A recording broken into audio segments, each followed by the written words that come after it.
yen watakmu sumentana kaya mengkono aku ora bakal nglilake kembang klepu Dewa Daru piye. Saksikan pagelaran wayang kulit dengan dalang klasik Ki Warjio Hadi Prayitno. Sekali lagi, yuk saksikan hanya di Ki Warjio Channel. Untuk para pandemen wayang kulit klasik Gagrag Ngayogyakarta, jangan sampai ketinggalan dan jangan lupa untuk like, komen, subscribe dan bagikan channel ini agar wayang kulit Gagrag Ngayogyakarta tansah anjayeng bangun. Iku pangwasane Hyang Widiwasa, aku Rawenang Murbolan Wisesa, Yai Prabu Dasamuka. Dasamuka titigung mangananung.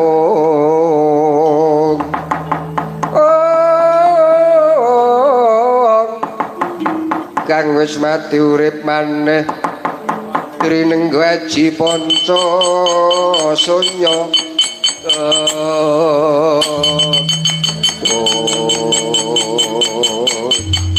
Kakang Danaraja, apa Yai Prabu Dasamuka? Aku isih sabar. Kowe ngerti watake Dasamuka? Yuk.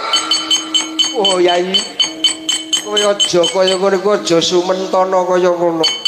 Elinga dumadi ana jagat iku ora ana barang kang langgeng. Yai Prabu iku Nalendra gegedhuking jagat, Nalendra gumbine toro, nanging yen watakmu sumentana kaya mengkono aku ora bakal nglilake kembang klepu Dewa Daru piye. Kowe ngukui kembang klepu Dewa Daru apa iki sing tak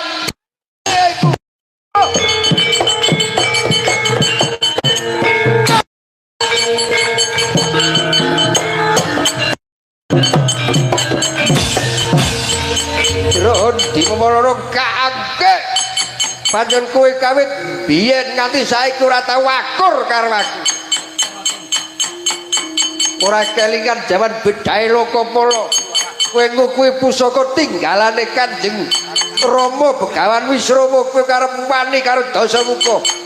Dasamuka ki janji wis digawe kagolku. Ora bae bero jemene mung kowe. Rajan ki dulurku tuwa, ora manut karo Dasamuka. Laku tak poteng-poteng mandang babu. Kacarita Bathara Daneswara yen Jempala Prabu Dasamuka dadan enget Purwadasina kajeliring samirana nulya Grekawangi mbujung Prabu Dasamuka. Oh Yai adikku sabar Yai.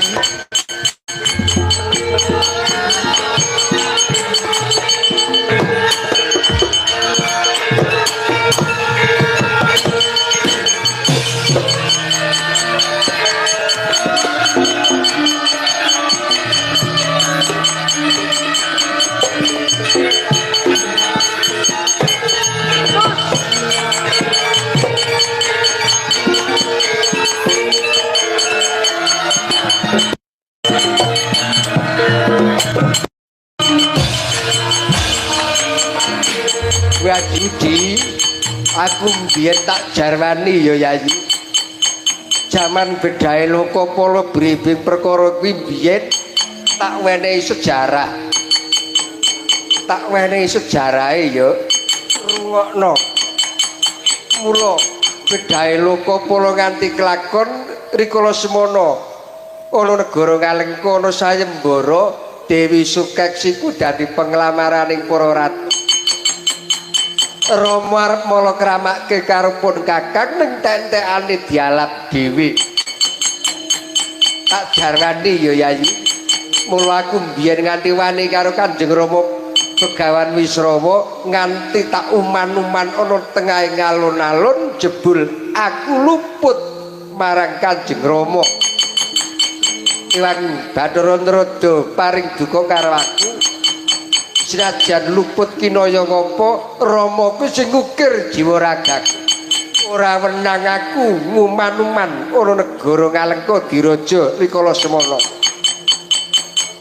Banjur aku nebus keluputanipun Kakang gandeng wis kebacut sukeksi dialap Rama Begawan Wisrawa aku mbiyen sumpah sesuk putrane Kanjeng Rama Begawan Wisrawa patut klayan Dewi Sukesi salah siji ana kang wani karo pun Kakang. Lah ya dia apa Yai Prabu iku kang tak domo-domo. Mula kowe iki tak tresnani. Aja ngrangkul-ngrangkul. Tresnani dengkulmu mlocot kuwi. Tresno ki buktine apa nek kowe tresno karo Dasamuka aku njaluk kudu diwenehi. Waro paribasan mlaku dhisik ora ngenteni. Gawe becik ora ngenei ya kowe kuwi. Lah kebacut-bacut temenanan nggonmu Sumentana.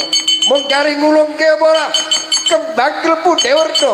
Yen aku ora ngulungke bakal bapak tata jangga ojo tinggal belayu.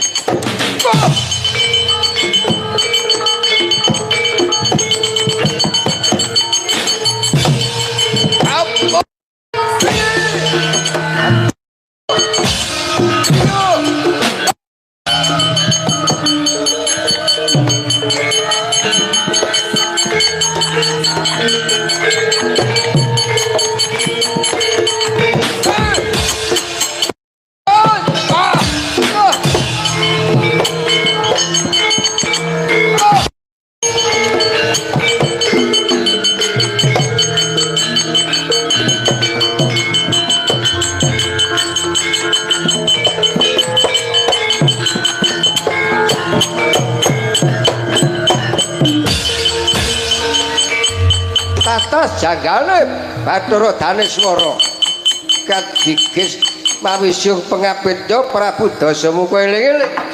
Bathara Daneswara duwinguni Prabu Danaraja kedinungan Aji Pancasona angin kasiring sami rana gregah tangi Yai Dasamuka amuk.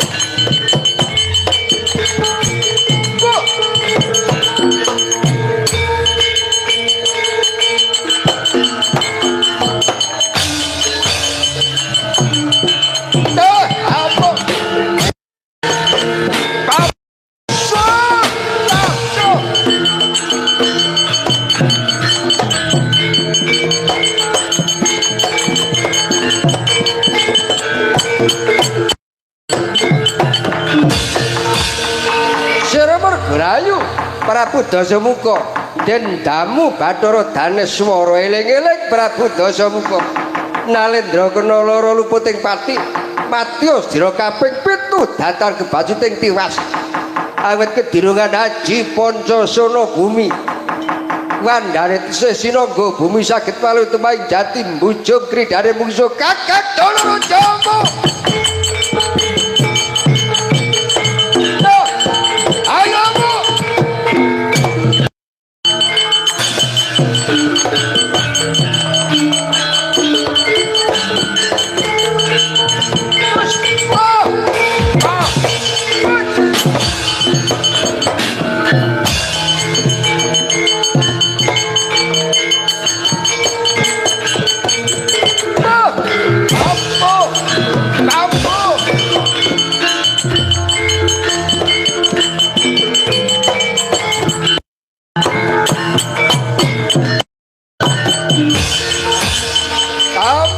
Kakang Danaraja amuk Yai Dasamuka kowe pancen kowe iki nek karo aku wit biyen nganti saiki ora tau akur drun akur karo ora aku mung kari tekonmu kuwi tak Kakang aku iki kurangane apa dadi wong tuwa ngalah terus nek karo kowe kuwi ning kowe kurang niteni gebejikane wong tuwa wis drun tak jaluk kembang mlebu Dewarna sak karepmu kacarita Prabu Dasamuka muntapurda mila jejuluk Prabu Rahwana yen to bengok ngorkake Tribawana Prabu Danaraja ya Bathara Daneswara kagetak mawi Aji Pawanasara tambuh dawahipun Prabu Dasamuka gidra kaya barungan niragap apa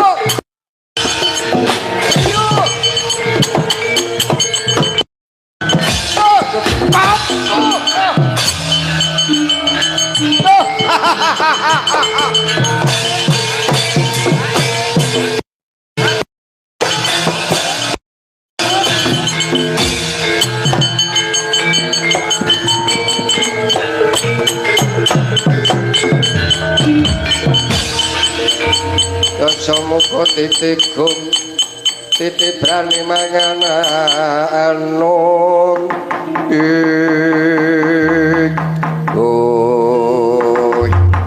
iki sing tak jaluk Kakang Daneswara Drahun wong tuwa lumut diaji-aji lumut di pundi-pundi ora manut karo Dasamuka kuwi sing tak jaluk kawit biyen ora kulino wateke Dasamuka janji wis digawe kagol kowe lah aja meneh kowe Drahun coba tak cedhake kembang klebu Dewa Retna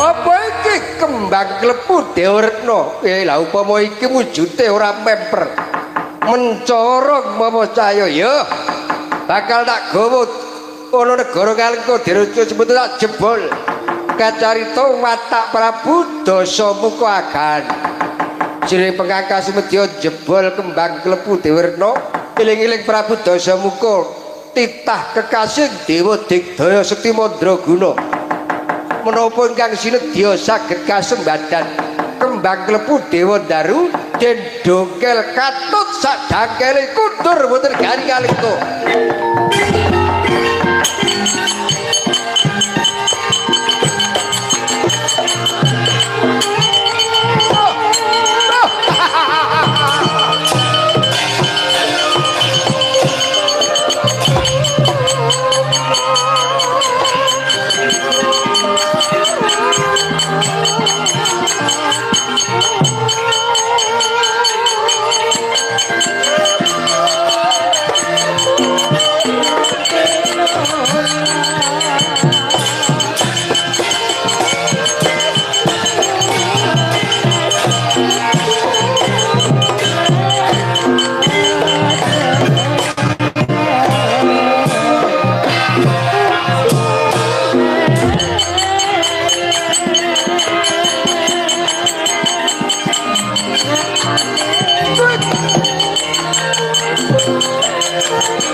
iki lelakon apa iki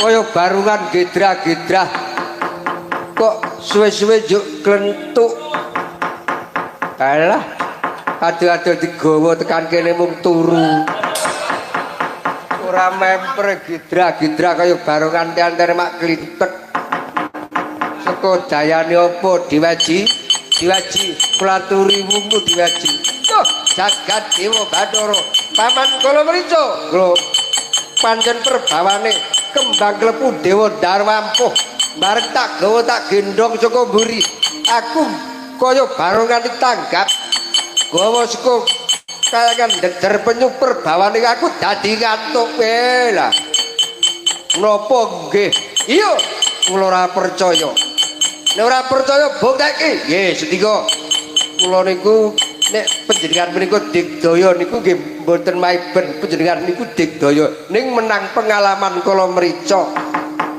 Dasamuka iki digdaya ning kalah pengalaman karo wong tuwa kaya kula ngendi ana kembang marake ngantuk mboten nonton buktekno nggih mangke kula sing beto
Adek puno menang pengalaman karo Dasamuka. Kira ya padha wae bareng gawa kembang ngantuk. Padha wae le turu. Wah, kula ya percaya arep wong tuwa keterangane ya kalah ampuh kalih kembange. Mula aja maido. Dadi wong ki aja klira maido dandare kaya mengkono kuwi. Bisa njabaya. Wah, nggih. Kula nggih nembe sak menika ngerti ana kembang kok marake ngantuk. Wong adate nek kembang niku nek kula gawa niku wae malah marake waras ning nek niki bareng kula beto. Monggo nek kula gawa jan kaya wong kaul. Nek kula gawa nganti tenanan. Saking seneng kula nganti kula unyet-unyet. Niku kembang klebu Dewa-daru. Ning dandane kok malah dadi ngantuk niku. Lah, paman kula mrica niku ora wong tuwa ora kena dienggo tuladha. Ya wis tak gawane mengko nek aku ngantuk tinggal gugahan nganggo srana apa sendika kita iki dawuh